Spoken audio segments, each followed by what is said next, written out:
आज हम घर की बची हुई दाल को ढाबे की दाल में बदलने जा रहे हैं। तो आइए देखिए कि किस तरह से हमने घर की दाल को ढाबे की दाल में कन्वर्ट किया। इसके लिए हमने पैन में बटर डाल दिया है 1 टेबलस्पून, और 1 टेबलस्पून हमने 1 करछी हमने ऑयल डाल दिया है, कुकिंग ऑयल। और जब यह बटर और तेल का मिश्रण गर्म हो जाए तो आधा छोटा चम्मच हमने राई के दाने डाल दिए हैं। जब राई के दाने चटकने लग जाएं तो ये हमने 1 छोटा चम्मच साबुत जीरा लिया है, तो वो डाल देंगे।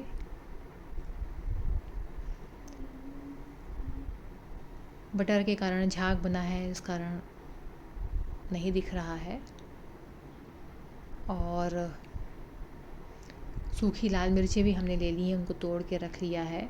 जब ये जीरे चटक जाएं, चटकने ज़रूरी हैं, चटकने के बाद ही डालें। तो ये हमने लाल मिर्च डाल दिया है जीरे चटकने के बाद।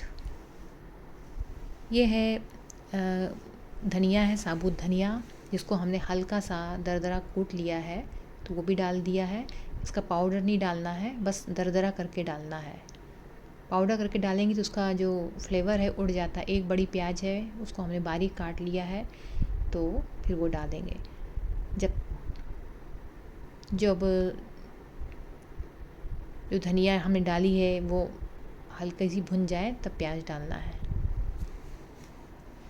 और प्याज को भून लेंगे।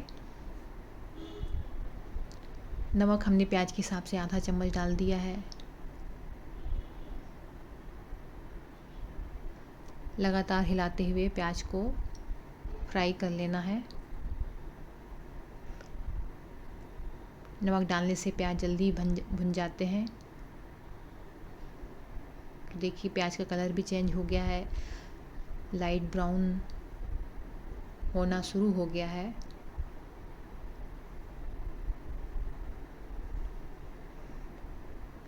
बस हमें इतना ही भूनना है, ज़्यादा भूनेंगे तो फिर प्याज में कड़वापन आ जाएगा।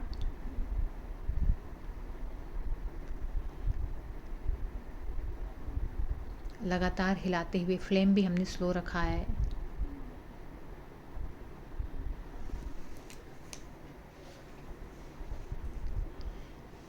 अब ये हमने लहसुन लिया है 8 से 10 बारीक कटी हुई, और मीठी नीम की पत्ती 5 से 6, और 2 हरी मिर्च।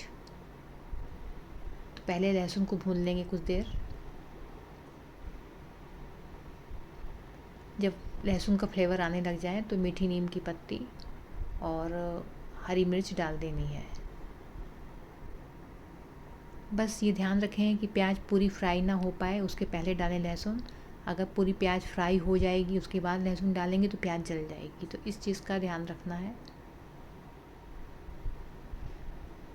थोड़ी देर हरी मिर्च और मीठी नीम की पत्ती डाल के कुछ सेकंड के लिए भून लें,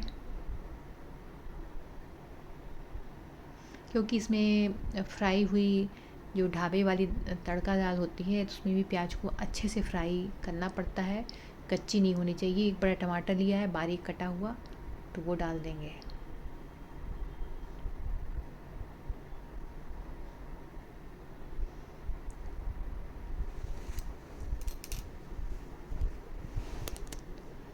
तो ये हमने,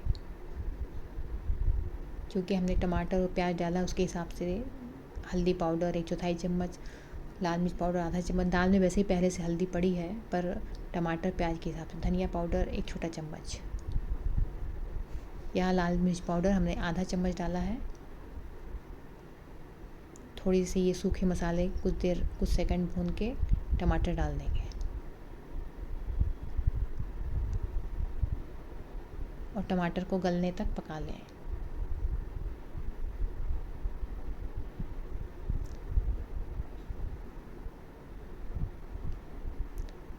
तो इसको ढक देंगे जिससे जल्दी टमाटर गल जाएंगे।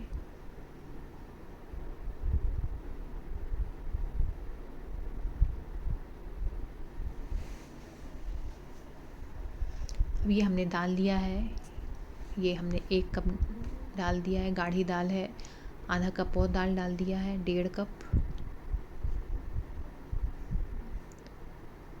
और आधा कप पानी।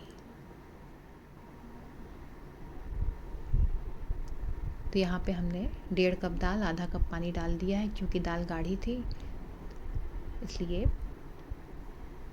और कुछ मिनट के लिए पका लेंगे, 4 से 5 मिनट के लिए। 4-5 मिनट पकने के बाद ये कसूरी मेथी लिया है। यदि आपके पास मेथी नहीं हो तो जो मेथी भाजी होती है उसको सुखा लें, तो उन पत्तियों को मसल के डाल दें। जब ठंड के समय में मेथी भाजी बहुत आती है तो उसको आप सुखा के रख सकते हैं, फिर उसका भी आप पूरे साल भर यूज़ कर सकते हैं। तो ये ढाबा दाल तैयार हो गई है। पसंद आए तो लाइक शेयर कमेंट ज़रूर करें। चैनल में पहली बार आए हैं तो सब्सक्राइब कर लें।